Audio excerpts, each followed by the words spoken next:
Only mode. Hello everyone and welcome. Welcome to our first co-sponsored PPH CE webinar with VitusVet. So if you were able to join us last week for our co-sponsored AVMA webinar, thank you, and thank you for coming back. I'd like to just take a second to introduce today's webinar and go through, of course, some of the most important things like when do I get my CE certificate and such. So today we're talking about, as you can see, it's going to be a lively case-based discussion. Thank you for joining us.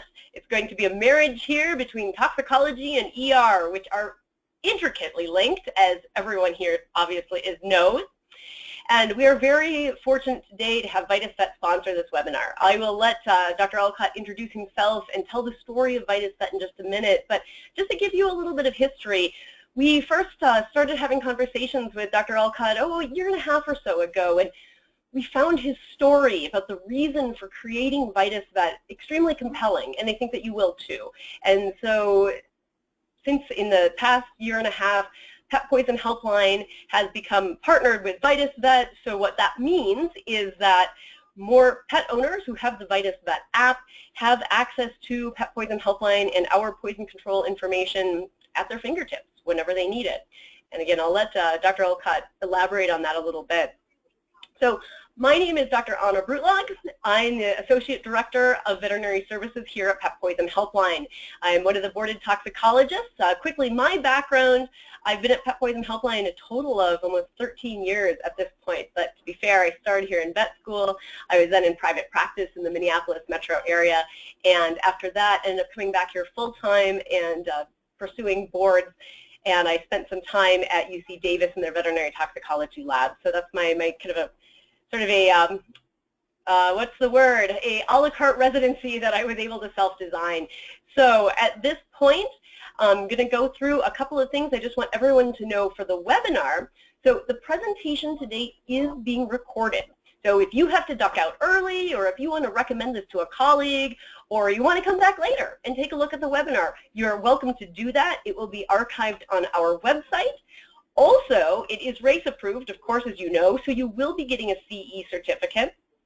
We will do our best to send out those CE certificates within 48 hours. Now, if you don't receive yours within that time, please email us at info@petpoisonhelpline.com, and this information is all in the last slide as well. But here's what's important for getting your CE certificate. If you are watching this in a group, so you're watching it, but you're not the person who actually registered and logged in, you can still get CE for watching. What we need you to do is email us within 24 hours, so by 1 o'clock Central Time tomorrow, and that's a strict deadline. You just need to email us, give us the name and the email addresses of the people that you are watching it with or your own, and then we will be able to record that and count you as a live attendee and send you a CE certificate. So this webinar today, it's an hour long. It may, depending on if we get a little long-winded, it may go past 1 o'clock. If you have to leave at the end of the hour, that's just fine. You'll still get your CE certificate. If you want to stick around with us for a little bit, that's great. We will have some time at the end. We'll take some time to answer questions. But as you can see, this is going to be a lively case discussion. Mark and I are going to be talking back and forth, and we want you to join in. So we have some audience polls that you can participate in, but I also want you to go ahead and ask questions, because we're going to be, as Mark says, ham and egging it, which I think is a great phrase.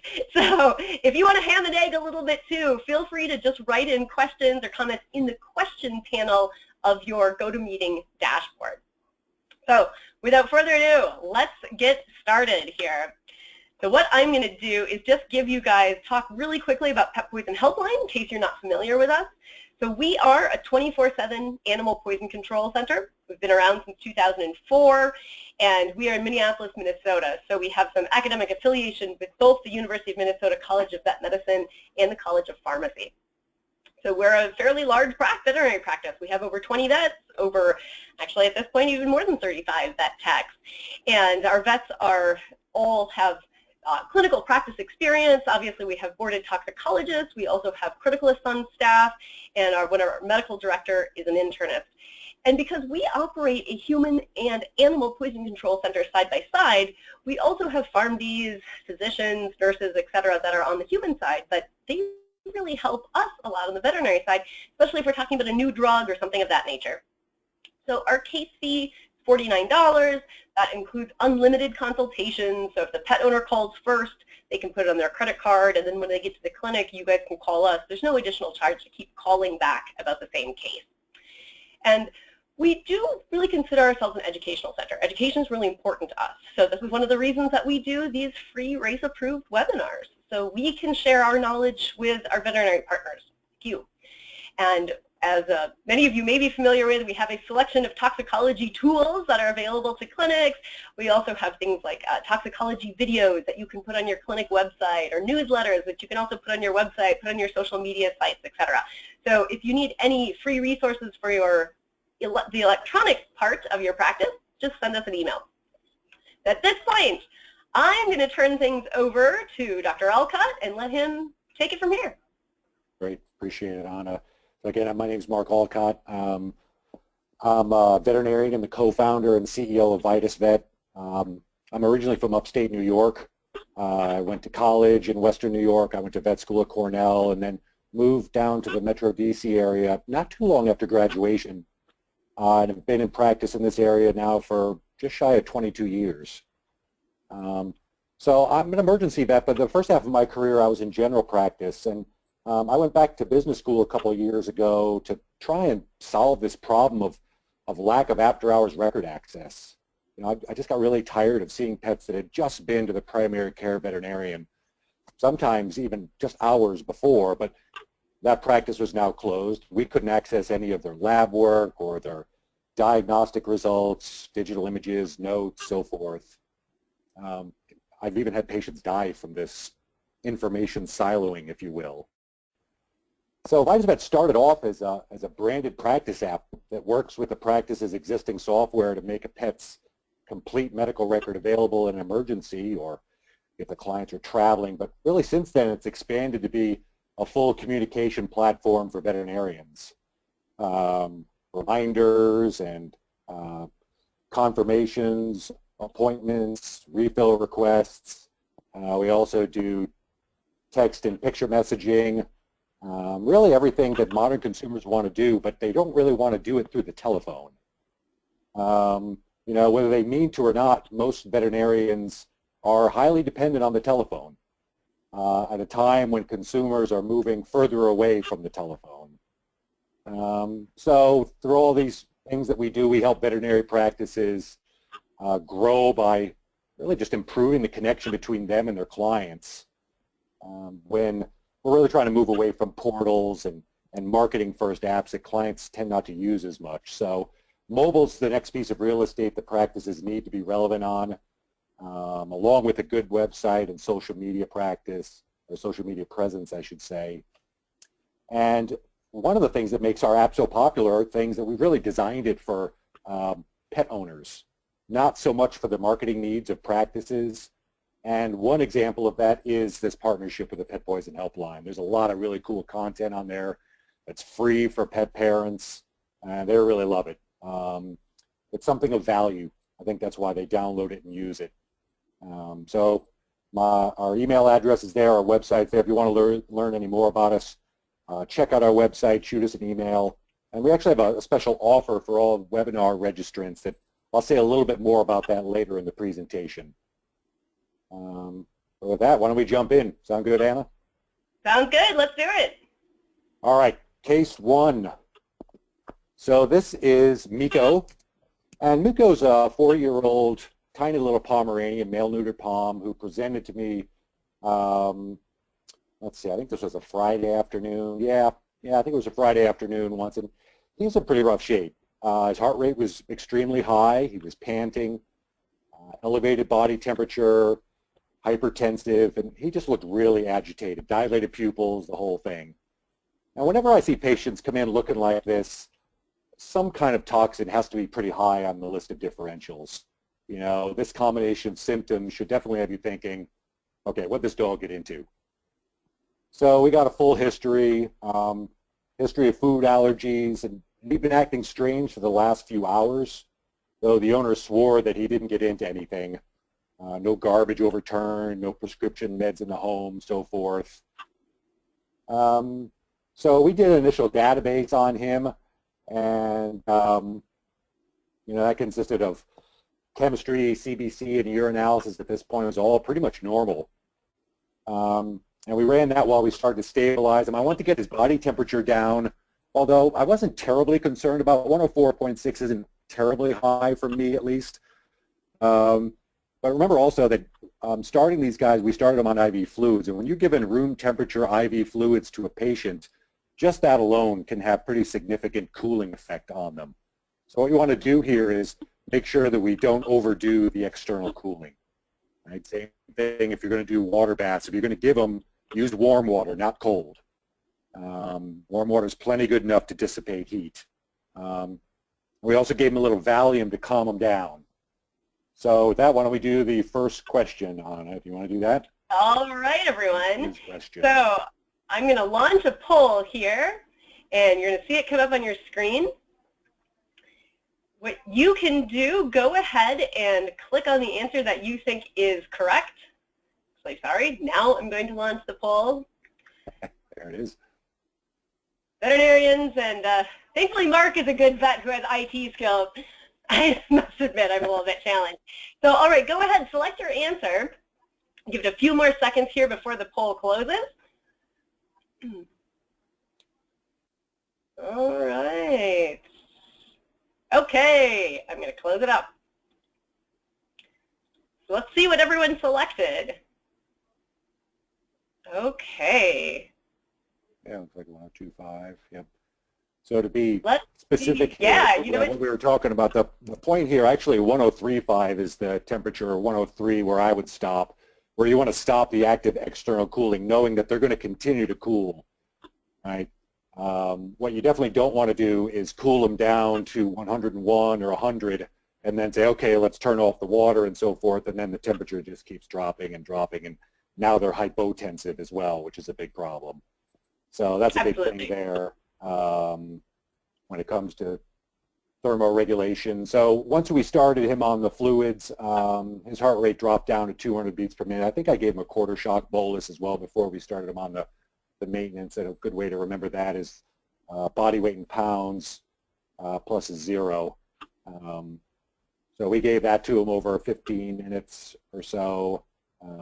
Actually, in this case, a half an hour, I think. And his heart rate dropped to 200, but big problem, the diazepam triggered this paradoxical reaction, I guess you'd call it. Although his perfusion improved, he started vocalizing, got really agitated, and this all happened pretty soon after the administration of the Valium. So we were pretty sure that was the cause, and it wasn't a seizure or a worsening neurological condition. So I trotted right over to the telephone and called poison control just to chat over the case with the consultant. A couple things sort of on my mind here, and they also suggested giving me ACE for the sedation, which was really very effective. I gave him just a very small dose of acepromazine. In this case, it was really not much more than a needle hub, and then went back at their suggestion to talk to the owners some more. They, at this point, were still in one of the exam rooms. And I went back and talked to them, and that's when they mentioned that their son was on an ADHD drug, Ritalin. Right? Very common ADD drug. So at this point, his blood pressure dropped a bit, though he's still pretty hypertensive, at least on the diastolic side, and his body temperature had returned to normal. So the big thing for us then was just to continue monitoring him and watching his heart rate especially, which is still higher than I would have liked. We set him up on telemetry. I gave him some more acepromazine, and eventually he made a full recovery, and we discharged him 36 hours later. But I thought what we do now is let's talk a little bit about these ADD and ADHD drugs. Of course, Ritalin's been around for quite some time. I guess you might even call it the granddaddy of them all, but there's several newer ones. So do you want to tell us a little bit more about this category of medication? Yeah, let's do it. So here we go, guys. I'm pretty sure if you've been in ER practice, you have probably seen some dogs come in like this. Sometimes pet owners will describe it as my dog is just wigging out, or he can't stop moving. He's just circling in the exam room. You might see that, just circling, circling, circling. So what these drugs are, what Ritalin is in fact an amphetamine. It's a prescription amphetamine. I know we're very familiar. We've heard these drugs. We've heard of these drugs. We've seen the commercials on television. They also have, there's names like Concerta, Vyvanse. Boy, you guys can probably think of another bunch of trade names that I'm just blanking on at the moment. But what all of these types of drugs are, so amphetamines, let me back up for a second. So amphetamines on the prescription side in human medicine are used primarily to treat both adults and children with ADD or ADHD. You'll also find them used to treat narcolepsy. They used to be used as weight loss agents, although that has really fallen out of favor and is now more used illicitly as a weight loss agent. And the pharmacokinetics and the pharmacology of these is very similar to the street drug, methamphetamine. So these are all, they have a common ancestor, and from a clinical perspective, these drugs act very, very similar. So what we're going to see outward, it doesn't really matter what kind of amphetamine that dog got into. We're going to see this sort of, this constellation of clinical signs that I'll walk you through in a second. So what's important to know about these drugs? Well, they're very rapidly absorbed. And that's something that's helpful to know, A, because you want to think about, do I have time to decontaminate this dog? Well, it really depends. If you had a dog that ingested, say, 5 Ritalin capsules 5 minutes ago, yeah, you might have time to safely induce vomiting. But if that ingestion happened an hour ago, boy, those drugs are probably already, they're digested, of course, right? They're already being metabolized. There's not going to be a lot to get out of that GI tract. And what's more concerning is if that patient is symptomatic at all, you don't want to induce vomiting. The last thing you want to do in an animal that comes in seizing, tremoring, et cetera, is induce vomiting. It just wouldn't be a smart clinical idea. So how do these drugs work? Well, quite simply, they increase the amount of norepinephrine that's available at the synapses. So we all know what norepinephrine is, right? We know what epinephrine is. What happens when we get all this norepi built up at the synapses, then you can see direct stimulation of your alpha receptors, your beta receptors, so your adrenergic receptors. And it causes and then the signs that we see are what we call sympathomimetic, right? The sympathomimetic nervous system. So clinically, here's a really classic clinical picture. So I kind of joke with this dog right here, but you can see his big pupils, very typical of dogs getting into these amphetamine type drugs, that they come in just like Miko did. Their heart rates, they're really tachycardic, they may be hyperthermic, they're really stimulated. Again, they might be pacing, panting, circling in the kennel, circling in the exam room. And one thing to note here, it's a little bit odd, that you don't see with a lot of toxins, is head bobbing. So if you see head bobbing, that's actually associated with a pretty poor prognosis. And thankfully, we didn't see that. It sounds like you didn't necessarily appreciate that in Miko. Is that right, Mark?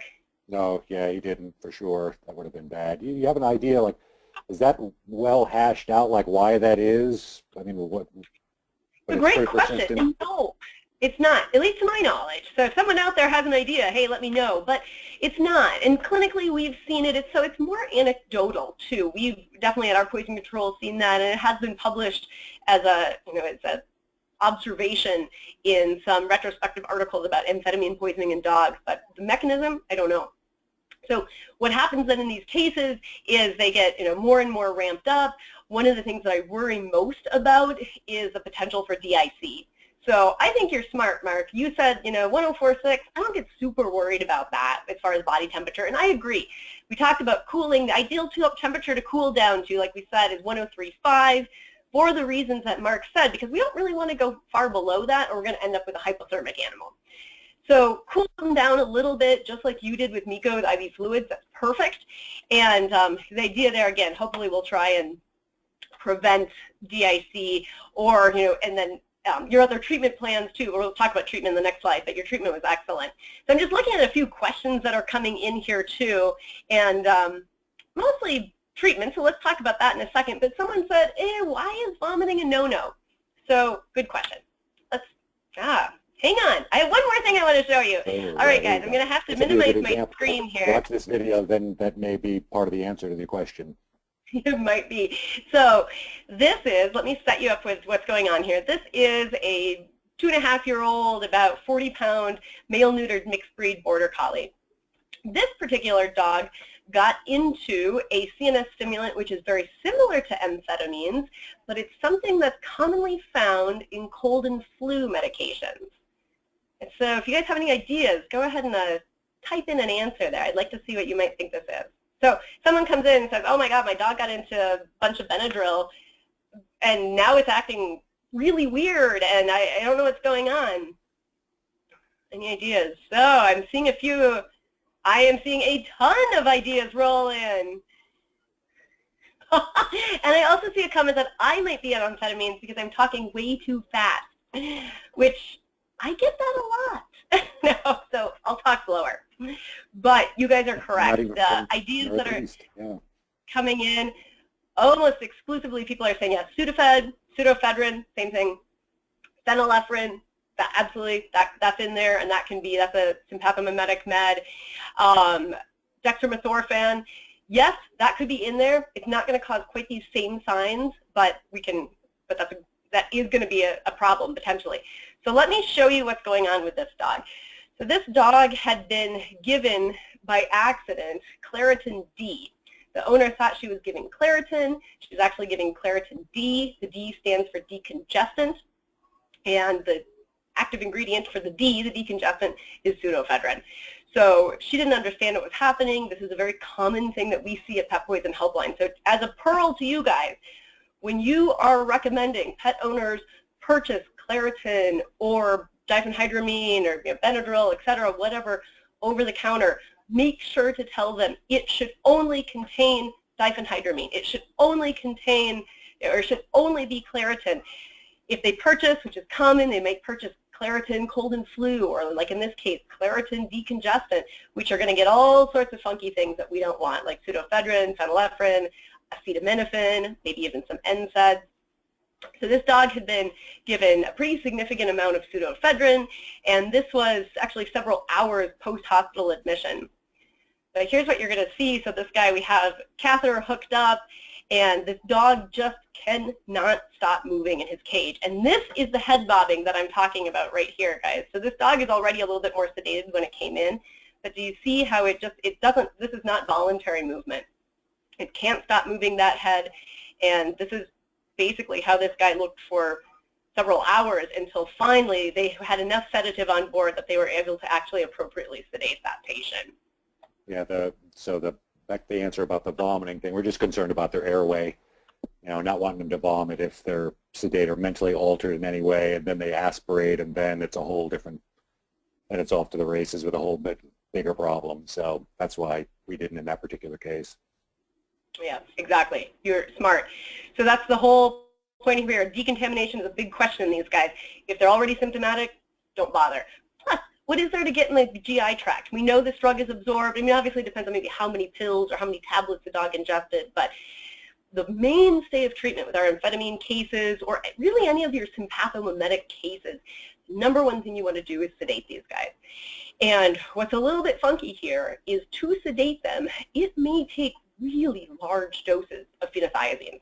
Now, I like phenothiazines. Most of us always have injectable ACE on hand, and I like that drug because it does a couple of things. It's an effective sedative in these cases, but because these animals are coming in often hypertensive, I'm using ACE to take advantage of the peripheral vasodilatory properties that it has. So I'm going to try and lower the blood pressure at the same time I'm sedating the dog with the same drug. And oftentimes, too, you'll find with your sedation, sometimes the tachycardia will at least, if not resolve, it will at least, that heart rate is going to drop some. So the other question here I see you guys asking, all right, why not benzos? What's the issue here? Well, we don't know for sure what's going on, but I will say that it's fairly typical that if you give benzos, and it doesn't seem to matter, it could be Valium, it could be diazepam, it could be midazolam, to dogs that are experiencing these pretty significant psychomotor, but I guess in some ways it is, sympathomimetic signs, that what you'll see, just like Mark said with Miko, is this paradoxical reaction where they get even more agitated, even more ramped up. there's some thoughts out there, maybe because benzos are anxiolytics, are you actually kind of reducing the amount of anxiety, let's say, that pet is facing, and therefore it's, anxiety can be protective, right, in some cases. And so is that enabling that pet to go even more bananas? I don't know. But I would say benzos are actually the standard of care in human medicine, and they certainly can work. But I tend to, if you give them, they don't work, don't give them again. Then otherwise, it's really symptomatic supportive care. There's no antidote here for amphetamines. We're cooling these guys, we're giving them methocarbamol if they're having a lot of tremors. And then what I would say, here's another point. So we're dealing with tachycardic animals a lot, obviously. If your sedation does not appropriately resolve their tachycardia, that's when you should reach for your injectable beta blockers. I would not give this dog who walked in off the street and had a heart rate of 240, my first line treatment would not be to give beta blockers, because what's going to happen? Well, we're going to give that beta blocker, the heart rate will slow down, then we're going to sedate that dog on top of it, and now what we probably will be left with is a bradycardic and hypotensive animal. So go ahead, get your sedation on board first, then use beta blockers if you need to. So we're looking at, and I'm seeing a few questions come in here. Oh, would you administer Toxiban? Not unless you could do it safely. So if you had an animal that was totally out, you could put in a tube, that's fine. But quite frankly, given how rapidly these things are absorbed, not sure it's actually gonna help. And let's see. Oh, breeds individuals that we're concerned about with using ACE. Well, I mean, some of that, maybe I have to think a little bit more about what you're saying, Teresa, or maybe you want to give me some more concrete examples. But some of that has been founded to not be as true as we used to think it was. Like, for example, we used to think that ACE might potentiate seizures. Well, it hasn't really borne out. So I'm pretty comfortable using ACE in a lot of these cases. Yeah, the pendulum sort of swung back on that. Yeah. All right, Mark, I'm going to let you take it away here. All right, cool. So case number 2, this is Rico. And Rico, let's see here, let me advance this slide here. Yeah, so he's a 5-year-old male-neutered Australian Shepherd who I saw a couple years ago, and this case was much less of a mystery. He came in because the owners found him sedate and was having some mild tremors, and on the floor of the kitchen they found a chewed open bottle of Prozac. So they couldn't remember how many pills were in the bottle, and so we didn't have a definitive dose that he had ingested, and we also didn't know how long he'd been like that, right? He could have chewed this open 10 minutes after they walked out the door on the way to work, or half an hour ago. So this is a pretty typical history. He was pretty stable metabolically, and we did some lab work on him. That was all pretty unremarkable. So audience poll question number 2, what would you do in this particular case? All right, here we go, guys. So the question is, would you induce emesis in this patient? Why do I feel like there should be like Jeopardy music in the background or something? I know. I might work on that for next time. I'm not going to provide it, but... You could if you wanted to. No one wants that. All right. So I'm seeing lots of answers coming in. I'm going to close the poll in 3, 2, 1. Let's see what you all said here. Okay. So you guys, oh, sorry, I keep forgetting to share the results. All right. Yep. So, Mark, what do you think about that? Yeah, I can tell you that what we did, and we did not induce emesis in this. Do you hit the slide to go back off the poll results? There we go. There we go. Yep. So. Sometimes there's a little lag. There we go. Yeah, I noticed that. Yeah. So yeah, in his case, we definitely didn't. So that was a good question on the previous case. I was just, for fear of aspiration, we didn't want to make him throw up, although in this particular case, he was pretty sedate. We were able to intubate him and give him 1 dose of activated charcoal, and we also gave him some cyproheptadine, the serotonin antagonist, try and minimize the effect of all that serotonin in the synapses, but Remember also the key thing here about the cyproheptadine is pretty much most drugs that you can give orally, you can give rectally too. The doses vary a bit though. We also gave him some methocarbamol to reduce the tremors, and Rico ended up doing really well. I mean, we discharged him less than 24 hours later, pretty uneventfully.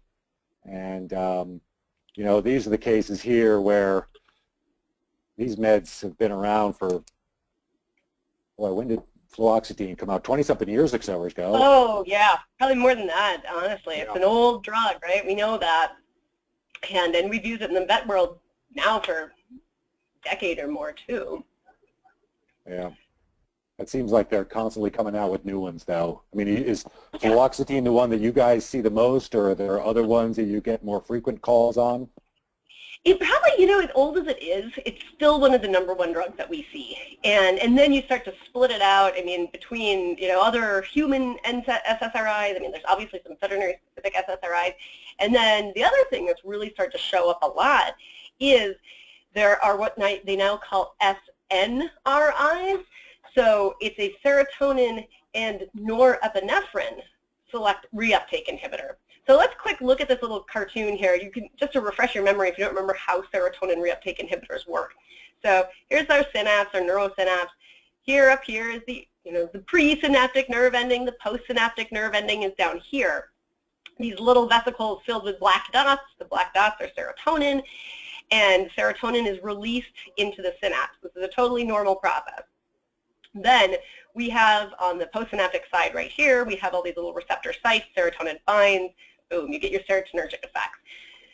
So what the serotonin reuptake inhibitors do, and that's this little darker circle with a shield on it, or whatever you want to call this here. Sort of looks like a doorknob to me.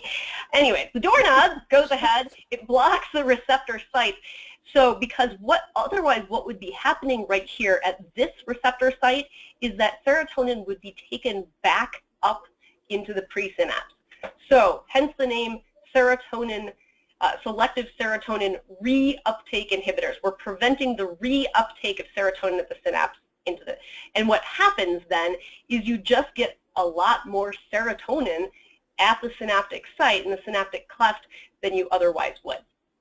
All right, so now that we know how it works, when I'm talking about those SNRIs, the serotonin and norepinephrine reuptake inhibitors, does the same thing. It also prevents the reuptake of norepinephrine as well as serotonin. So then, not only do we have a bunch of serotonin here, we've also got a bunch of norepi sitting there, and the serotonin is going to give us our serotonergic clinical effects. The norepinephrine is going to give us clinical effects similar to what we saw with those amphetamines.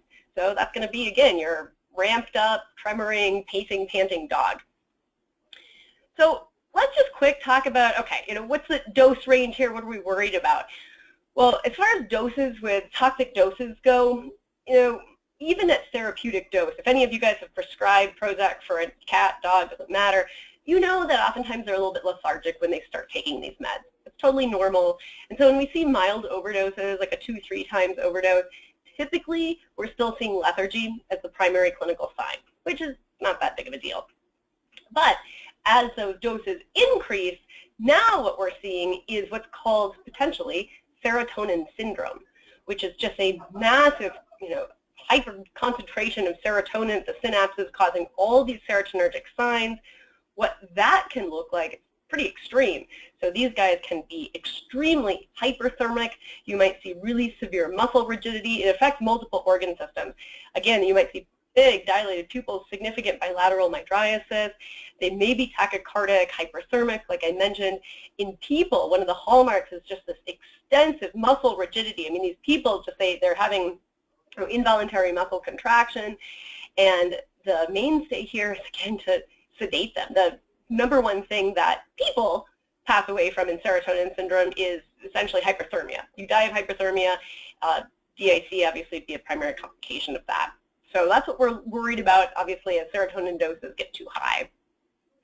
So, as I guess, honestly, I was just talking about, I put this, so this is actually my cat. This is Truman. I put Truman in here yawning because I wanted to talk about, right, low doses, just kind of cause some sedation. And then here we go with our higher doses. This is what serotonin syndrome looks like. So, and you guys will have these handouts, so we're going to move along here. But, all right. And I did see a dose. What's the dose for cyproheptadine? Apologize there. Cyproheptadine, Mark was using. Oh my goodness, all of a sudden you blank, right? Off the top of my head. I think we're looking at like 2 to 3 mg per kg. I always do. I try not to minimize I'll get back to you. Mistakes. Yeah. Oh goodness, right? Try and come up with numbers off the top of your head that you talk about every day. So we'll get back to you. But one thing I would say, here's my pearl for serotonin's SSRI cases. I find cyproheptadine, it's not a wonder drug. It's not an antidote. But I find it very, very helpful for those cases that come in and they're really vocal and they're really dysphoric. And, they're just that dog that just won't shut up and it's driving you bananas. But it really tends to help take the edge off in those types of cases. And I find that's actually where I find it works the best. So anyways, all right, Mark, next case. Yeah, case number 3. So Foxy, I saw Foxy, Foxy was a barn cat actually that came in, and again, thanks to Dr. Dorman for the pictures here of a similarly affected cat, since I didn't have a picture of Foxy. But she's a 10-year-old female spayed kitty cat, a domestic long hair that came in really cold here. Let's see if there's still a stagger here. There we go. So yeah, a little bit cold. Blood pressure on the high end of normal, very ataxic as you could guess from this picture. Pretty significant decreased proprioception. And this is another case where the owner really didn't know how long she had been like that. She was normal in the morning when the owner went out to feed the horses and then came back in the afternoon to find her like this. Although the owner in this particular case did offer up that she had put out some rat baits the previous weekend, which was interesting. So I asked her what kind of rat bait it was, but she didn't bring the box with her. So I had her call home, get somebody to find out what kind of medication it was, while I called poison control. And sure enough, this turned out to be bromethylene, which is not an anticoagulant. So this is a different type of anticoagulant. It seems like we're definitely seeing an increase in these, although the presentation for this cat was a bit interesting. And I wanted to include this here just to make sure that this is on your list of differentials, right up with other things that up there with ethylene glycol or cerebrovascular events, trauma, anything where you start fairly sudden onset neurological signs. And we were talking before on it. Have there been like regulatory changes or something? I mean, why is it that this bromethylene seems to be on the increase? You never used to see it 10 years ago. There have been. So there was a massive regulatory change by EPA in 2011, which then the manufacturers had a couple of years to get into compliance. So what they said in 2011 is, all right, essentially what they ended up doing is removing any second-generation anticoagulant rodenticide from the residential market. So you can still buy those types of products in a farm store. You can use them in your barns. You can use them on broadcast them in a field, what have you. But for residential use, they restricted the access or the active ingredients that can be sold. So bromethylene became one of the allowable active ingredients for residential use, and consequently, many manufacturers have picked that up and ran with it, and so we're seeing a lot more bromethylene baits on the market. And in fact, to illustrate this, I have another poll that I'm going to ask you guys. So let's, all right, give me a second here. Okay, so here's the question. So I want you guys to tell me what you think the percent increase in bromethylene cases is that we've seen here at Pet Poison Helpline. And this is going back since that EPA change in 2011.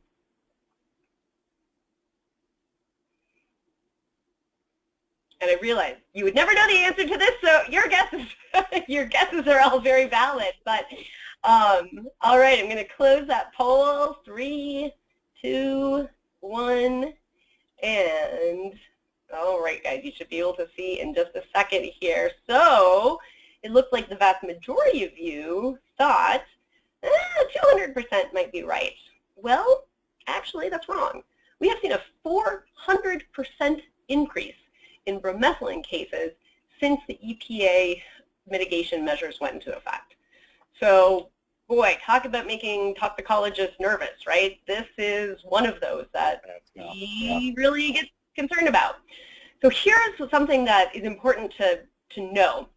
One thing that EPA did when they passed these risk mitigation measures is that they said, okay, we're going to sell this for, sorry guys, I want to make sure, okay, there's our slide. We're going to sell this for residential use. Here's a couple of restrictions. You can't sell bromethylene in more than a pound package, so we have 1 pound packages that are out there, and every product that you sell, every bag, every carton, every box of product has to come with a bait station. Well, that sounds good because a lot of these bait stations, they actually did dog resistance testing, and they can make them to a pretty decent level of dog resistance. But the problem is, just like this bag right here, or this fast kill bag right here, there's only 1 bait station in that bag. So you can see here, we've got a bag full of 32 blocks. That bait station holds just 1 block. Well, it's not hard to figure out what the problem's going to be. So I would say about half of our cases actually involve dogs just chewing into that bag alone. It's under the sink, or it's in the back of the car because they're bringing it home from Home Depot, what have you. If you can imagine it, we've probably encountered it. And the other half is people who have, understandably, they've got rodents in their house and they want to set out more than just 1 bait station, so they end up setting out the bait station and then maybe 15, 16 little blocks around the attic, around the garage, etc. And the dog gets into them that way. So I think in some ways this is some unintended consequences. And the group that tends to fare worse here is our 4-footed friends who get into this stuff. Right. So real quick, we're going to talk a little bit about bromethylene, but I just wanted to point out a few other things. There are really significant interspecies differences here. So cats are much more sensitive than dogs, and you can see that here in the lowest reported toxic doses that we're seeing. And this is mg per kg of pure active ingredient, not like a milligram of the block, but mg per kg of bromethylene. And the clinical picture between dogs and cats is actually really different as well. What we tend to see in cats, just like you saw in those photos, and I have another photo I'll show you to illustrate this, is kind of no matter what the toxic dose, we tend to see paralytic effects in cats. Not to say eventually they can't have seizures and things of that nature, but the primary clinical picture is hemiparalysis, paralysis. And with dogs, it varies.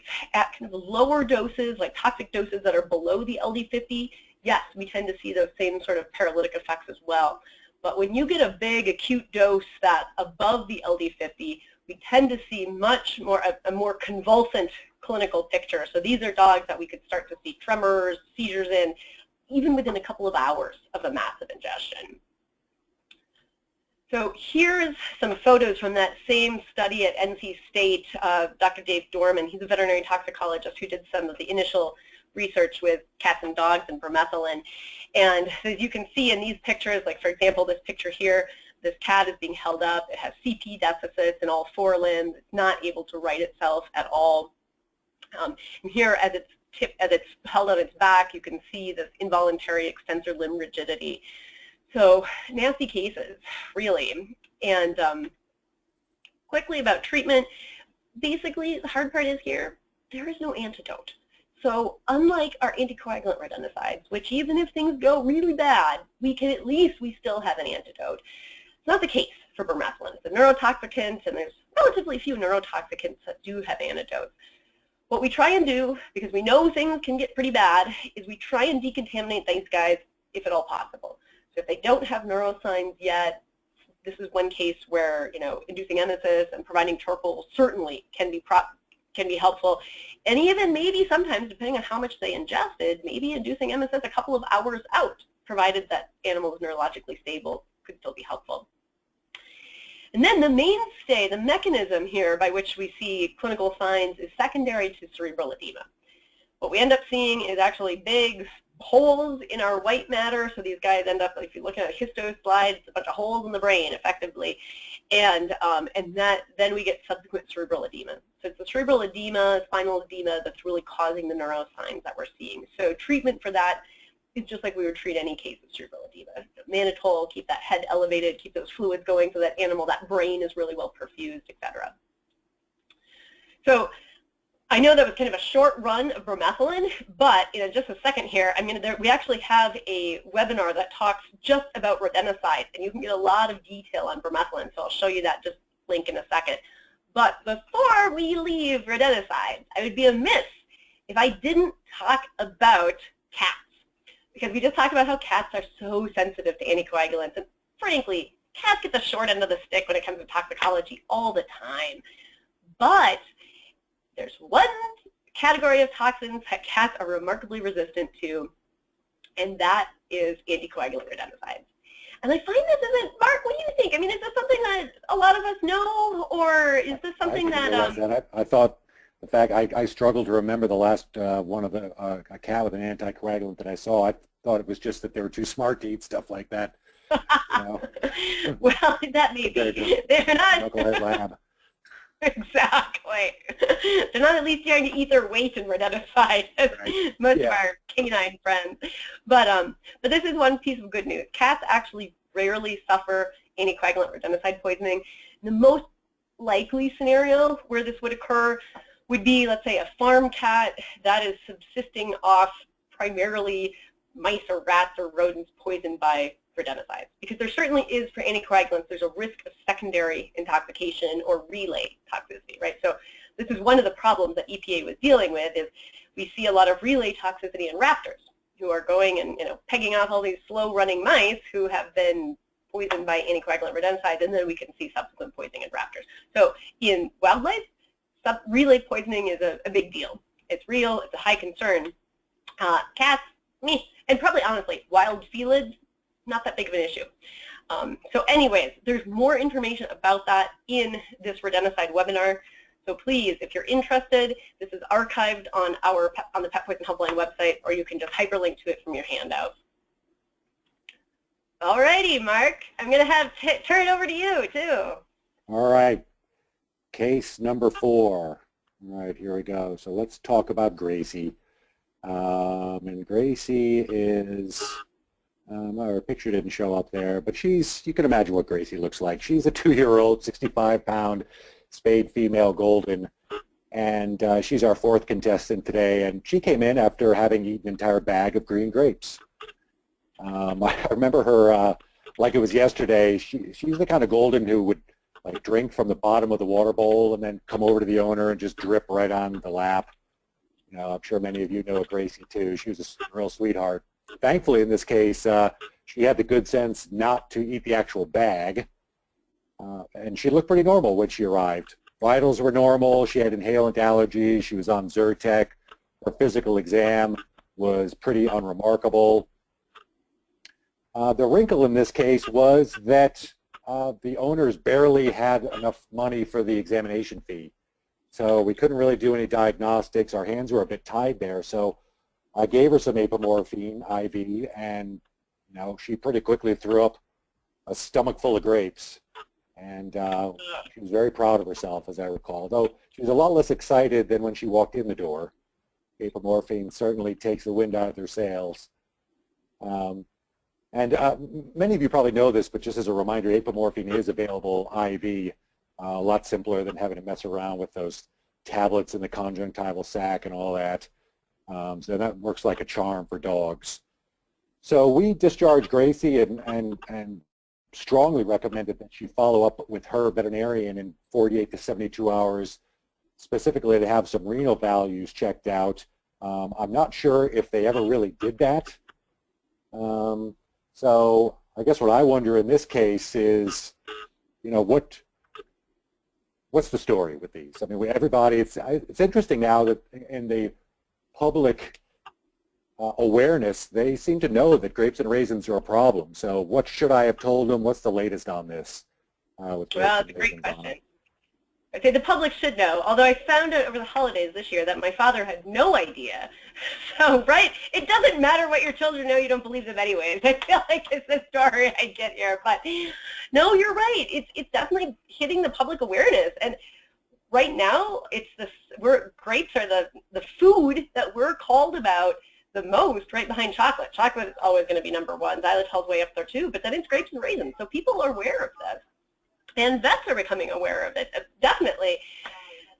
How big of a deal is it?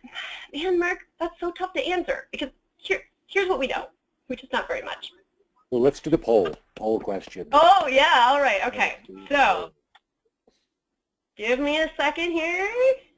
All right. So the question with this one is, with treatment of Gracie here, would sub-Q fluids provide adequate clinical hydration in this particular patient?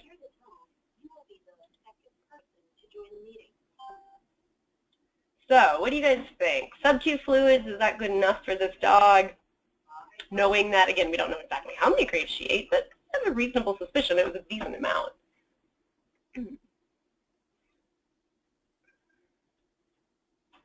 All right, I'm going to go ahead and close the poll in 3, 2, 1. And let me share these results with you. And sorry, I realize there's a lag before those results show up. Okay, these are interesting results, and thank you guys for participating. So let's talk about this real quick. Yeah, Mark, what do you think, or do you want me to chime in on this one? No, I think if you're going to treat them in this particular case, I guess there's two issues. One is it better than nothing? Probably, but it's certainly not fluid diuresis. You just can't give them enough. You can't give them enough to dilate those renal tubules and so forth. So in this particular case, I would have said no.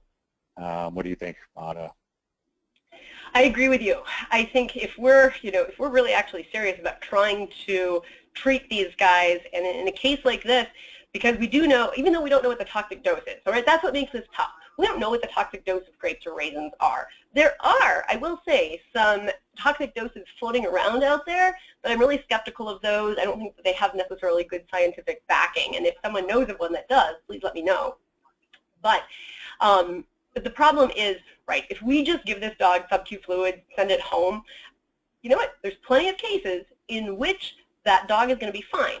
Why is that?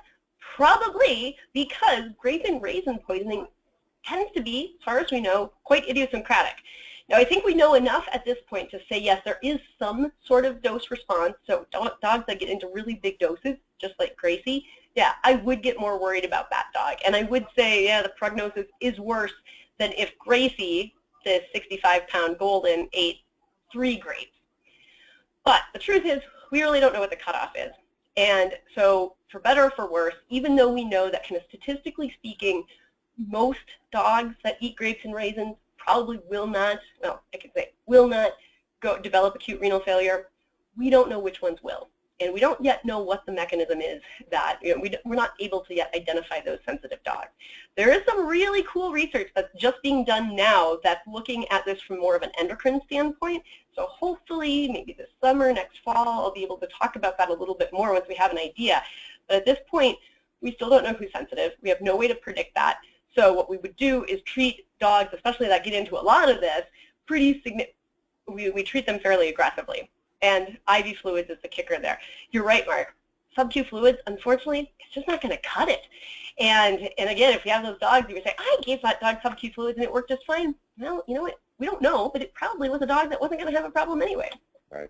So I agree. These are tough cases, and I struggle with them all the time because I have to say to someone, look, the best thing to do is hospitalize your dog for 2 days or at least a day.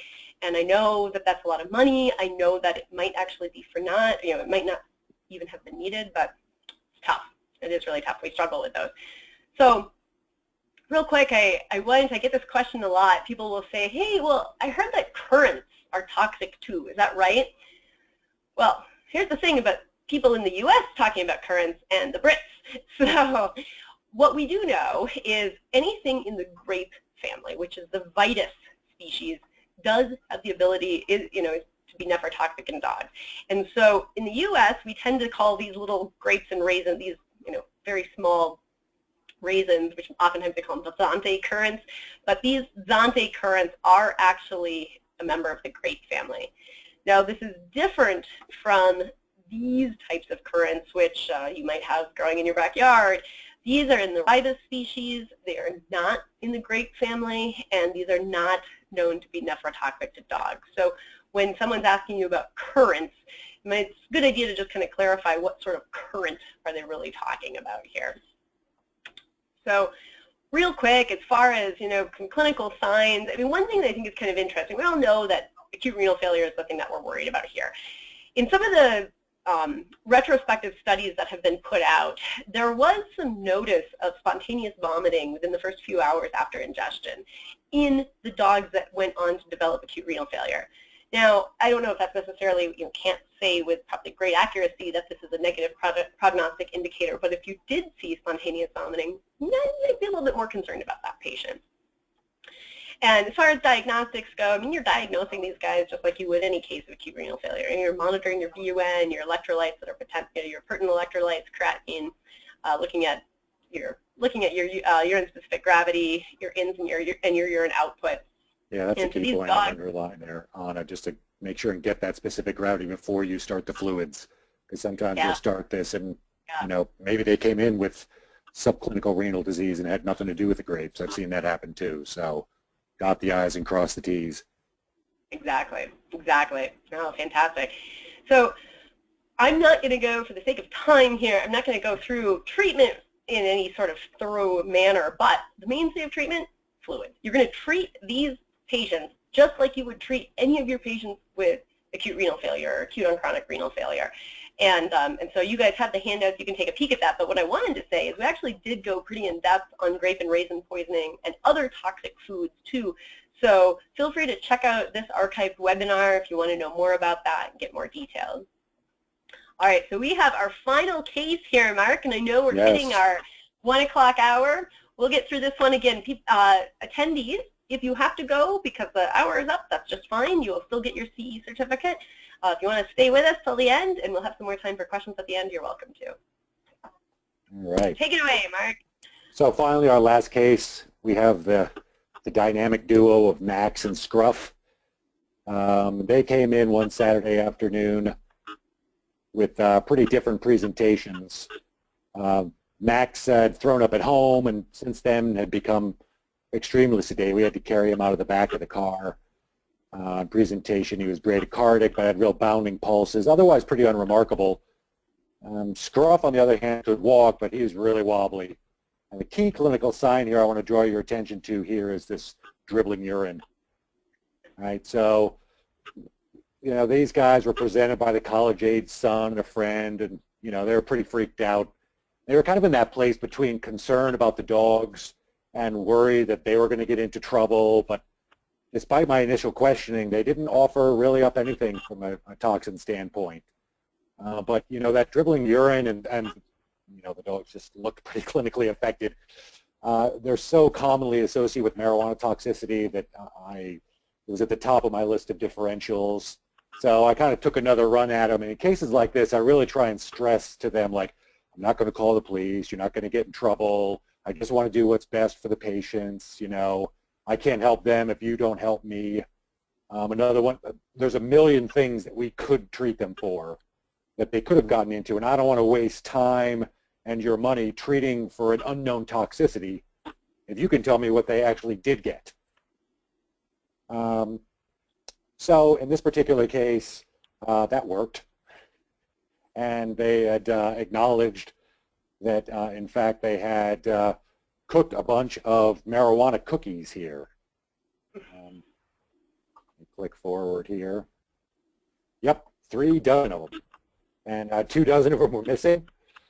Max, of course, threw up quite a lot of them on the way in. And this is another one you've got to be seeing a lot more cases of these, especially in states that have legalized marijuana on. Is that true? Yeah, the number of marijuana cases that we're seeing has just gone through the roof. And I think, right, it's so much more accessible, both from a medical standpoint, from a recreational standpoint. I think one reason we've really seen the difference too, is people are much more willing to tell us that their dog got into weed now than they would have been, 5, 6, 7 years ago. So the cultural perceptions have definitely shifted too, which works in our favor, because just like you said, Yep. hey, we get to the meat of the matter. Let's not spend our time diagnosing and running tons of diagnostics when, it's pretty clear what's going on here. So let's do this. So yeah, hey, as I'm talking about increases, right? That is the stat that we've seen as far as increases go over the past 5 years. Now what I want to show you guys is that what's really also interesting to me, because what's really changed is the source of marijuana that we're seeing. And you guys, I'm guessing, Mark, you've probably seen this in practice too, but the majority of the sources of marijuana that we're getting right now are in the form of food. So people often call them edibles, and I mean these can be homemade foods, these can be the commercially pre-prepared foods that you buy at every single head shop in Colorado, right? Fun fact, there are officially more head shops in Colorado, dispensaries I should call them, in Denver, Colorado than there are Starbucks coffee shops. There you go. So anyway, so real quick, I just wanted to show you guys kind of what we're seeing as far as sources and things of that go here at Pep Poison Helpline. So still by far, kind of, brownies and cookies as far as the source goes, just like in this case, #1. So brownies, then of course, okay, now we have to think about chocolate as a potential co-ingestant and what's that going to do. And then we're seeing, and then the next thing I would say we're seeing is like chocolate bars, and that can include like your chocolate truffles and all these delicious little chocolate goodies. But we're also seeing a lot of non-chocolate, non-baked goods too. So gummy bears happens to be a real big one. Kind of curious. Unfortunately, we don't have these things in Minnesota, so I've never seen it in the flesh. But the other thing that I want to point out that can be a really big deal and can be pretty serious is dogs that get into butter or some oils that have been used to extract the THC from the marijuana plant, because now you have and the idea there is you can use this butter to make your brownies, to make your cookies, I don't know, put it on a sandwich, I have no idea. But the problem is, I'd be curious to see what it tastes like. The problem is that butter, that oil, contains a really highly concentrated amount of THC. So suddenly we have a much, much bigger dose than we may otherwise have had. And then plus pancreatitis, right? So think about that, but extracting THC into butters and oils, it's not a new practice. It's been going on, of course, for a long time, but I think it's becoming more and more common, more and more typical. So if you have someone coming in and talking about, yeah, they got into my, my weed butter, whatever they're going to call it, just think about, wow, this could be a pretty potent dose. And then we still get calls about the dried plants, definitely, but man, it's just not nearly as common as the food.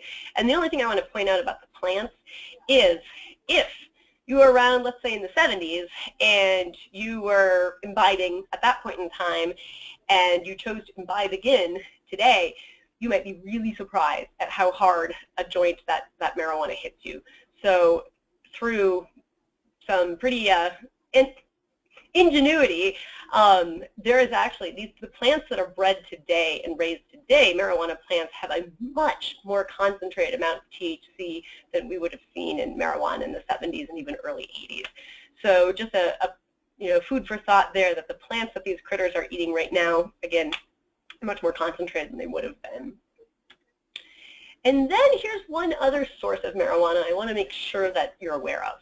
And you might have heard people talking about things like dabs. This is much more popular with college kids, right? So if you're a vet in a college town, this is probably something that you've heard about.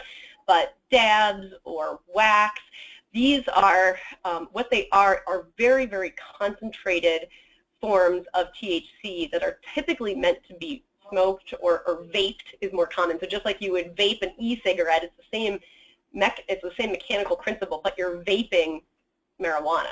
And then you use this very, very concentrated form of THC, you vape that, so you're not getting all the other combustion materials when you're smoking. And the reason, of course, that these are so high risk is just because, again, they're a super concentrated form of THC. So let's get into this. We've got the potential for some really big problems. So here's our final poll of the day. All right, guys. So we're going to talk quickly about the on-site urine drug screening tests. So these are cheap. They're easy to buy, right? You've all seen them in the pharmacy section of, seen them in the pharmacy section. And here's my question for you. So with respect to these human urine drug test kits, what do you think when these are used in dogs?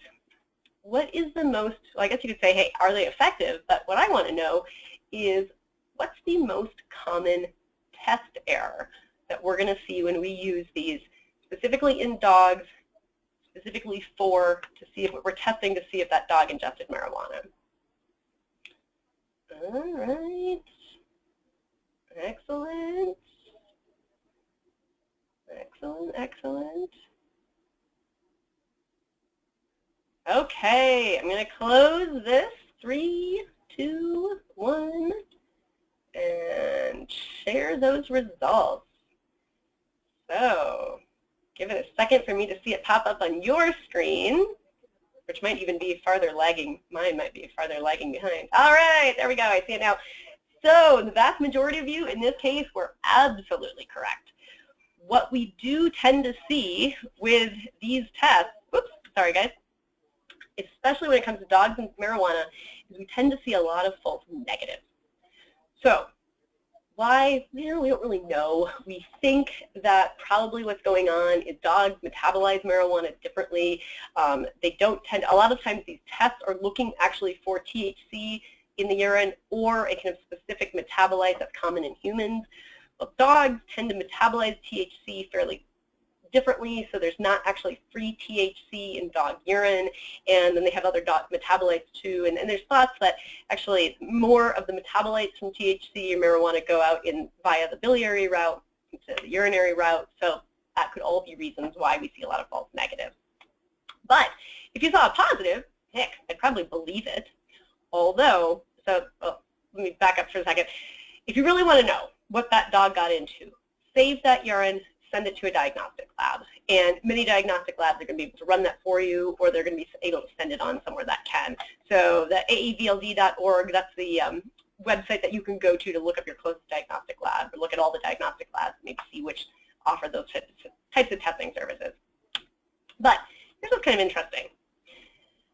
In human medicine, we know that there are lots of over-the-counter and prescription drugs that cause false positives on these little urine drug screens. So these little urine tests, I mean, they're helpful, but they're not the be-all and end-all. And so as you can see, this is just a list for your edification, the things that cause typical false positives. And we don't know how that translates in pets, obviously. But I wanted to put that up there just so you're aware that, again, this is not a cut and dry diagnosis necessarily. We see things like people, right? Ibuprofen, naproxen can cause false positives for marijuana. Well, we have a lot of dogs that come in. If you have a dog with a massive ibuprofen ingestion, that dog can look really neurologic. So could that be confused with marijuana? Maybe. Hopefully it's not dribbling urine. Like Mark said, hallmark sign right there. If they're dribbling urine, If you remember I cast my vote at that time, and I think, this is pretty suggestive. So, all right, real quick, here's kind of the common clinical signs that we see with marijuana. It's just something that many of you are definitely familiar with. I'm going to point out the urinary incontinence is one of the big ones. Look for that because it's very peculiar. It's not pertinent to, we don't see that with a lot of other toxins, especially if that animal is otherwise fairly neurologically intact. It's not incontinent for, because it's actually having more neurologic problems. And the other thing we can see, I mean, you kind of think most dogs are going to be sort of mellowed out, sedated, etc. Well, most of them are, but we do see some really paradoxical excitation, kind of like giving Valium to an amphetamine dog. Certainly some other signs, and as things get really, really bad, right, we can worry about coma, putting that dog on a vent, etc. So treatment is largely symptomatic and supportive. There is no antidote, so we want to keep these guys well perfused, keep an eye on their heart rate, their blood pressure, make sure they're not bradycardic, they're not hypotensive. And the only thing I wanted to touch on right now today is lipid therapy, because we get this question more and more. And Mark, I don't know if you've ever used lipid in a marijuana case, but but it's sort of in the back of your mind. It is, and I think honestly the jury's kind of out. In my estimation, I feel like we have, and I'm probably a little bit of a skeptic, but I think we have had some cases here, so anecdotally, where I do think lipid has worked quite well, and where we tend to pull it out is in a really severe case. I mean, if we're talking about the difference between putting that dog on a ventilator or not, if we're to that point, I'm definitely going to give it lipid and see what happens, because it's cheap, it's safe for the most part. But there's also been, I think, a lot of cases where it's been given, and there's just, in my opinion, not an appreciable response, or that dog recovered in the same amount of time I really would have expected it to recover anyway. So I'm not necessarily seeing an accelerated recovery period, which is one of the things I'm really looking for. So we are actually going to go in depth on marijuana in one of our later 2017 CE lectures. So if that's something that you want to hear more about, join us in a few more months. All right, guys, it's time to wrap this puppy up. So I appreciate those of you who stuck with us. I know we've gone over time. I'm just going to say, here's, obviously, you have our phone number. Some goodies, if you don't have any of these yet and you want them, let us know. Our Wheel of Vomit, this kind of werewolf-looking creature in the middle of this poster, which I do think is kind of fun.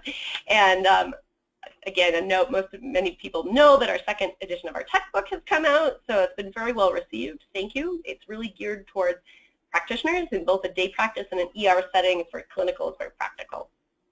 And I want to turn it over to Mark before we leave. Oh yeah, thanks, Anna. Appreciate it. That toxicology book is a great one.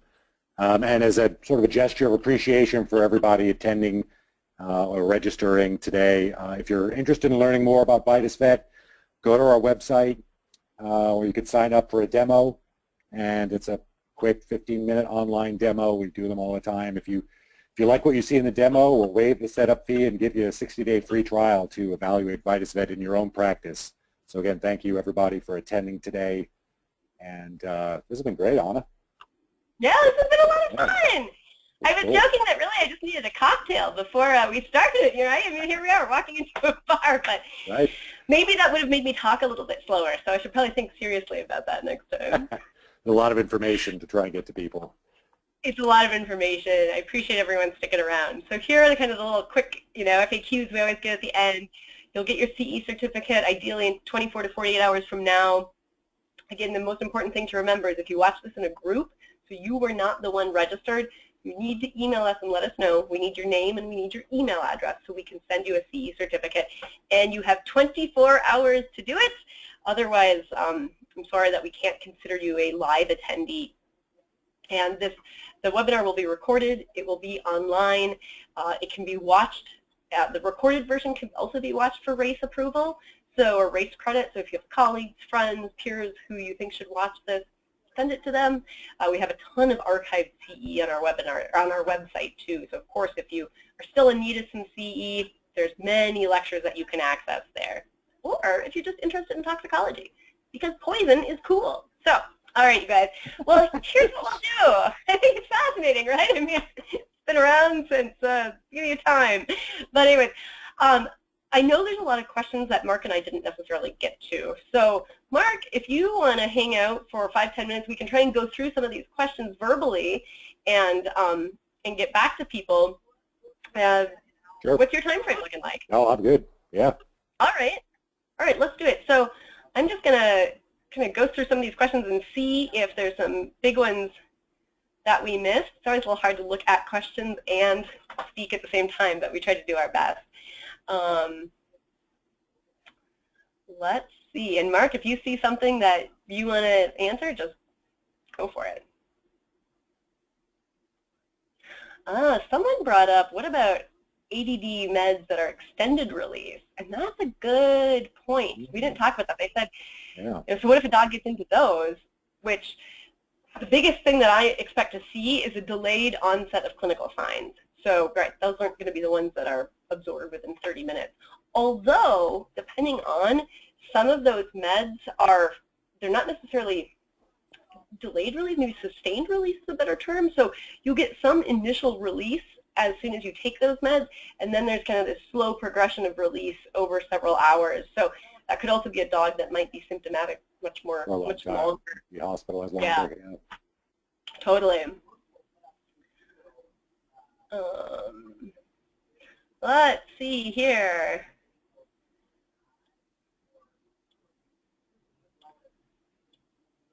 See, a lot of people saying bromethylene sucks. Yeah, it is. It's tricky. I sympathize with you all. There were a couple of questions about, and I did answer this, I think, on in the text, but can you see relay or secondary intoxication with bromethylene? So if a cat eats the mouse that died because of bromethylene poisoning, can that be a risk? And yeah, theoretically, yes. And anecdotally, that has been seen. It's certainly, as far as we know, I mean, not necessarily to the degree that we worry about it in raptors and things of that nature, which is, an EPA actually does not worry about secondary poisoning in raptors with bromethylene very much, but I think, especially in a cat where they already are pretty sensitive, I think it's something that we should think about as being potentially problematic. No, Mark, a question about VitusVet. Is VitusVet available in Canada? It is, yeah. Yep, it sure is. Yeah, as long as the software landscape is a little bit different up there as far as the practice management software, but yeah, shoot us an email. We can chat more about it. A lot of it depends on what software your practice is using, but it sure does. Oh, a few other good questions. Bromethylene again. Can aggressive treatment save these patients? Absolutely. It really can.